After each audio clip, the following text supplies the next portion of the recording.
Okay, it's only just come out, and it's not been out generally yet. It's just to subscribers, so I've still got time. The Grain City Rumble has only just come out, so I still have time to do this one. Last week's episode of Memphis Wrestling.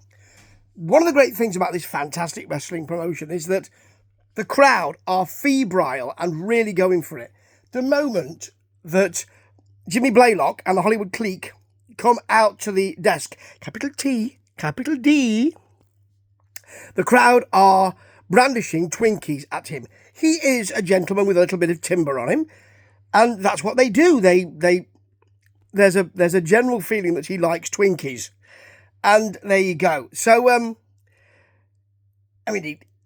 it's great. His heel persona is really over, and so it should be, because he does it really well. Now, I'm not sure about this new tag team of Jay Smooth and all the way Ray Collins, who, he's kind of making it's a lemon's lemonade situation. He's making the best out of a difficult situation because Jay Smooth became a member of the Hollywood clique because he beat Ray Collins. So he has to be nice to him, does Jimmy Blaylock, and he is actually very nice to him, in my view. He's really trying. He's trying to get them together, and they do have a tag team championship match against the LA Hustlers. There is no way they're going to win this, is there? Because the LA Hustlers just won those titles last week in a street match, a Hollywood Hustle match. No, a Memphis Hustle match. A Hollywood Hustle? A hard body hustle? I don't know what it was called. Maybe someone can tell me. Can't remember, but they won it last week, so there's no way, or they won them last week and the title last week. So there's, oops, see that? I lost control then. So there is no way, you know what Steve Smith's Rambling Reviews is like, a bit laissez-faire, isn't it? I'm not feeling too well, so I'm having my head back. It's very nice. So there is no way that the LA Hustlers are going to lose a hustle hard match. That's what it was, a hustle hard match. Yes. So anyway, there is no way that the LA Hustlers are going to lose this. But, looking at my notes here, Terrence loves the LA Hustlers, and quite right too. He's salty. That Terrence Ward, he's salty. Salty. And talks about hair, as Dustin's saying, Jimmy Blaylock should be, should look at his... He's talking about how Jimmy Blaylock should look after his personal grooming. I don't agree with that, Dustin. Talks about his hair, and so does Terrence, and as Dustin says, at least I've got some. All right, he's very, very sure about his hair. Because, of course, he's got that big sweep, hasn't he? It looks like Mount Rushmore or an Easter Island head, the way it's swept back. I like it, but, it's not good to talk about someone's personal grooming and manscaping, perhaps. That's not good. And Terrence is right. Terrence is right, and I generally think Terrence is right these days. So talk about this. Yeah. Now, you've got some messing with the eyes from Jay Smooth. Was it Bradley? Jay Smooth, yeah. The LA's. I think it might have been Lamont. Actually, it was Lamont. And then he chokes Jay Smooth. Jimmy's unhappy with that, because Smooth was on top at first, and with the shoulder blocks and an arm ringer. You don't see an arm ringer very often, do you? I like that. Then we've got Bradley getting a kick to Lamont, just as they get the back suplex from Lamont. So Bradley gets the kick, Lamont back suplex, pin. And it didn't take long. Terrence really likes Bradley playing his guitar, a bit like Hulk Hogan. Down, down, down, down, down, down, down, the NWO. Remember that? Just read Eric Bischoff's book. I'd avoided it before now, and I thought, well, I might as well read it. Don't know why I really bothered. Anyway, the O'Neills believe that 2025 will be their year. Actually, they are big dudes. They know what they're doing as a tag team. They are brothers. They should be pushing for a tag team championship. Whether they will in 25 is another matter. And I really like the way that Terrence is still bigging up the LA Hustlers, and Dustin's not happy about it, even after we see that promo. Great. Now, a limo arrives. It's AJ Francis. Arrogant promo in the parking lot. Arrogant promo in front of the desk. Capital T, capital D. And the fans are really going for it. He wants to win the Grind City Rumble. Fans are very febrile. He plays up to that, which is lovely. And as there's a chant of AJ sucks. And as he says, I do not suck. The only thing that sucks in this town is the Memphis Grizzlies. Yes! That's when Dustin, he stops the interview at that point. And this is lovely. CJ Money is in reception, not on his own, with his mother. His mother's come in and she's really concerned. He's absolutely mortified. He's hoping the ground will open up and swallow him, because his mother wants to speak to a manager and she wants to make a complaint. And she'll be sitting there until she gets a manager. It's fabulous. I don't think we see what happens later on, do we? Did I miss that? Maybe Terrence or Dustin can tell me. Did I miss it?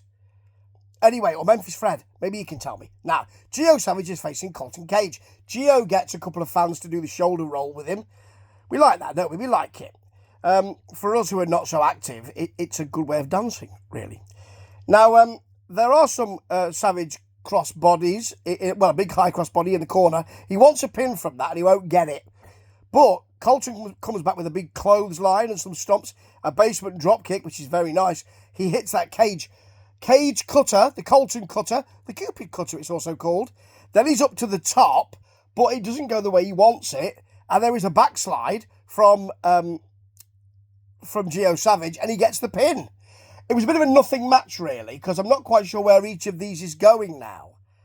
I think we need some direction for both of them, because they both deserve it. And hopefully, in the next few weeks, we're going to get that from Memphis Wrestling. Now, Barnabas, oh, throwing my voice up and down. Yeah, I like him. I like Barnabas, the leader, ringmaster type. I think, isn't he? He's the head of the Twins of Salem, isn't he? Who I also really like, as you know. Doesn't like Sister Asa because she gets involved in matches. Doesn't like the Reverend Ashhole because he's a no-good carny, apparently. And here are the Righteous Path, or the Path, we'll call them. He doesn't see that behind him is Brother Bruce, who gives him a full Nelson as a kendo stick shot to the midriff. Morrow then smacks him because Barnabas has the temerity to fight back a bit. And where are the twins in all this? He's beaten up in the ring. The twins aren't there at all. I don't know if they're making some occult sacrifice. I don't know if they've gone out to find roadkill, which they once asked Jimmy Blaylock to do, and he actually did it. It was real roadkill. Said he drove around for hours to get it. Or maybe, I don't know, they're watching some old Hammer horror films. I don't know. But they're not there. And hopefully, they'll be there next week to cause some trouble. And a Grind City Rumble. Now, here is the women's title shot. Because you know that C-Rex won it, gave it to Nixie XS. She can't do that. So it took him ages to do it, but King Cobra finally took the belt off her and said, for the avoidance of doubt, I am at the moment the women's champion. Great, until they can get the scramble match together. Well, they do. It's C-Rex versus, or with, Nixie XS versus Diana Taylor versus Makari Candy versus Zaya Wolf. Zaya Wolf comes out of the good guys' dressing room, but she came out of the bad guys' dressing room at the Reach for the Stars of Tomorrow thing. Yeah, very strange. Anyway, maybe she's had a change of heart. And Erica Torres is your last combatant, who I like a lot. Now, C-Rex puts everyone down to begin with, and then Nixie is thrown out after she's clapped about that, and they all attack her, so it's 4-on-1, and C-Rex has to bail. The others then fight. Candy gets a slam, and DDT gets a sidewalk slam on their opponents, and then Candy and DDT are about to lock up. They are tag partners, as you know, but they are stopped by Zaya Wolf and Erica Torres. Torres and Wolf get a meeting of the minds in the middle of the ring. There's a Candy facebuster, which is called a Candy Crush, funnily enough. Then you get Nixie and Rex smacking each other in the middle of the ring. They all work to get C-Rex down. There's a basement DDT from DDT. She covers her, and she's the champion. In fact, they all cover her, but she covered her first, so she is now the champion. Febrile, really good, great episode. Nothing happened that made you think, oh my God, that's extraordinary, because we had all those title changes, although there is a new women's champion. Not enough time, I guess, to show that in the last 2 episodes because they've been so good and so exciting. But this was great. Great episode, great characters, great wrestling, well, entertainment wrestling. At no point do you think, my God, that's match of the year, isn't it? At no point do you think that. But that's not what this is about. This is about wrestling entertainment in the morning on TV. And I blooming love it. I have before, I have now, I'm sure I will continue to do so. Memphis Wrestling, one of the best wrestling promotions out there. Not the best last year, but this year could be different. Ta-ta.